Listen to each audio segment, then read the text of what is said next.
থাকা থাকা এই ৰিস্ক নিয়ে লাভ নাই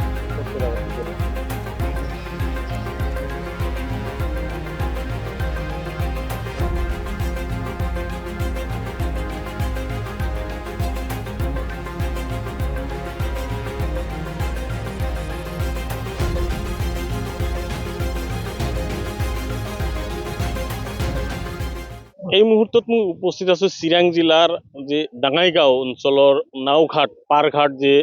ডাঙাইগাঁও আইনৈৰ পাৰঘাটত উপস্থিত আছো আৰু মোৰ পিছপিনে এয়া দেখিবলৈ পাইছে আপোনালোকে এক ভয়ংকৰ দৃশ্য ইয়াত আচলতে বাঁহৰ সাঁকো আছিলে এখন নেপালপাৰা গাঁওখনলৈ ডাঙাইগাঁও আৰু নেপালপাৰা গাঁৱলৈ অহা যোৱা কৰাৰ এটা যি আইনৈৰ খুঁটি আছিলে আইনৈৰ খুঁটিৰ ওপৰেদি বাঁহৰ সাঁকো আছিলে আৰু সাঁকো হঠাতে যোৱা নিশাৰ পৰা যি আইনৈৰ বাৰণি পানীৰ ফলত সাঁকো ইতিমধ্যে উটাই নিলে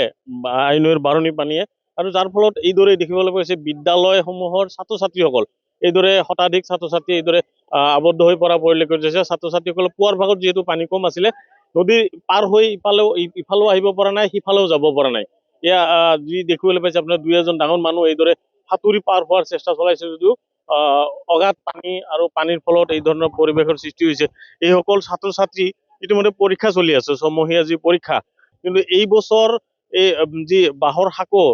আইনৈৰ বাৰণি পানী উটুৱাই নিয়াৰ ফলত ইতিমধ্যে যাতায়াত সম্পূৰ্ণৰূপে বিচ্ছিন্ন হৈ পৰিছে এতিয়া যোৱা বছৰ আছিল 3.5 লাখ টকা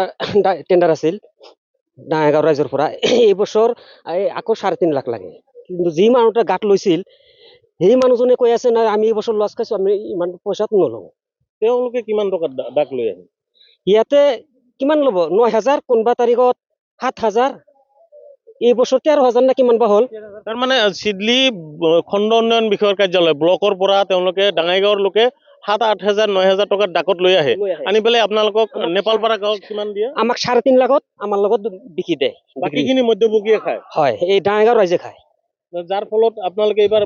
পাৰঘাট লোৱা নাই ইয়াৰ কাৰণে আমি লোৱা নাই নোলোৱাৰ ফলত এতিয়া ভুক্তভোগী আপোনালোকৰ ল'ৰা ছোৱালী সাধাৰণ ৰাইজ হয় চিডলি ৰাজচক্ৰ বিষয়া তেখেতৰ গাড়ীটো এই অঞ্চলৰ পৰা ঘূৰি যোৱা পৰিলক্ষিত হৈছিল তেখেতে হয়তো খবৰ ল'বলৈ আহিছিল কিন্তু যি সময়ত তেখেতে আহিছিল সেই সময়ত কিন্তু কোনো লোক নাছিলে এই ঠাইত যি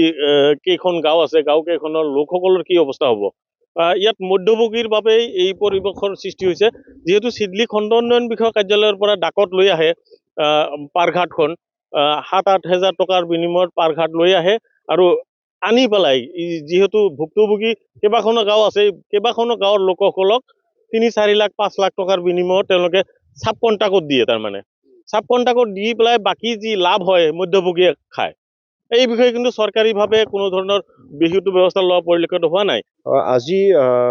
মানে পটককৈ ভূটানৰ পৰা পানী অহাৰ কাৰণে এই নেপালপাৰালৈকে যোৱা আমাৰ ডাঙাইগাঁৱৰ পৰা নেপালপাৰালৈকে যোৱা এটা সাঁকো আছিলে সাঁকোটো নোহোৱাৰ কাৰণে এই প্ৰব্লেমটো হৈছে সমস্যা এতিয়া যিহেতু মানে হেৰি আছিলে দুইটা গাঁৱৰ লগত অলপ অমিল হৈ আছিলে এতিয়া আহি পেলাই ক'লো যে মানে নাওটো মানে ব্যৱস্থা কৰি পেলাই ইয়াতে চলোৱা যাব আৰু আপাতত যিখিনি হেৰি আছে সেইখিনি আমি মিলাই ল'ম